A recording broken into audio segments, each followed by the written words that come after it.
Well, in a landmark case, the AT&T Time Warner mega merger was finally approved just 24 hours ago. The decision coming despite objections from the DOJ. Today, it looks like the DOJ might not be taking no for an answer. Here with the latest on the merger, the government's response, and I think a lot more. Charlie Gasparino is in our newsroom. We should get that banner right. Comcast bid of 21st Century Fox Entertainment assets.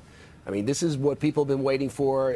Comcast signaled, we were first to report, that they might bid on our entertainment assets, setting up essentially a bidding war between Disney and Comcast for those assets. Disney, as you know, slated to do a $52 billion, I think it was a stock, it was all stock, I think, merger. Got to check me on that.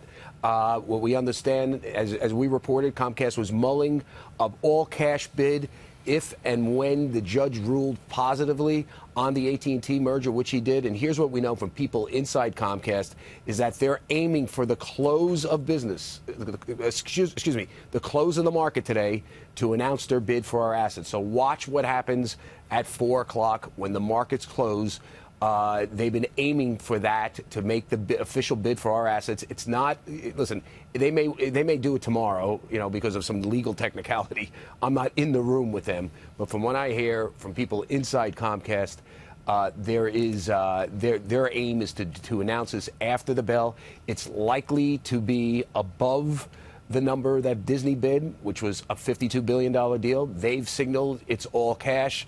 The numbers we've been hearing is anywhere between $55 billion cash for the Fox Entertainment assets to, to $60 billion. We don't know. I don't have the numbers. But I do know that from people inside Comcast that they're ready to pull the trigger. They're aiming for after the bell.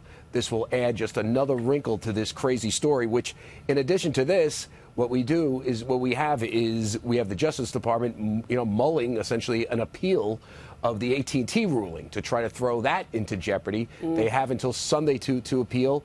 The deal essentially closes next week, I think Thursday. Whether they can stay the deal or prevent it from going forward, even as they appeal, is a huge question. I think what they're saying, if they do appeal this, and I'm telling you, I'm hearing this from people inside the Justice Department, there are senior officials in there that are saying we should do this. We should draw a line of sand because we don't like these big mega mergers. We think it's bad for consumers, and it might prevent Comcast from actually getting bigger. So there's a lot of chess being played here right now. There's no final decision on each. But here's two things we know, Cheryl. Number one, Comcast is shooting imminently to bid on the 21st Century Fox assets. It could, and I hear it's likely to come after the bell. We should see. It could go to tomorrow. The second part of the deal is, does DOJ appeal the AT&T Time Warner ruling, the positive ruling by Judge Leon that said it should go forward? And that could throw another monkey wrench into this if they do it. Yeah, anyway, the judge clearly said in his decision that he advised the DOJ not to pursue this, and now you're telling me they're mulling that. Well, let me tell you something. They work for Donald Trump, not Judge Leon.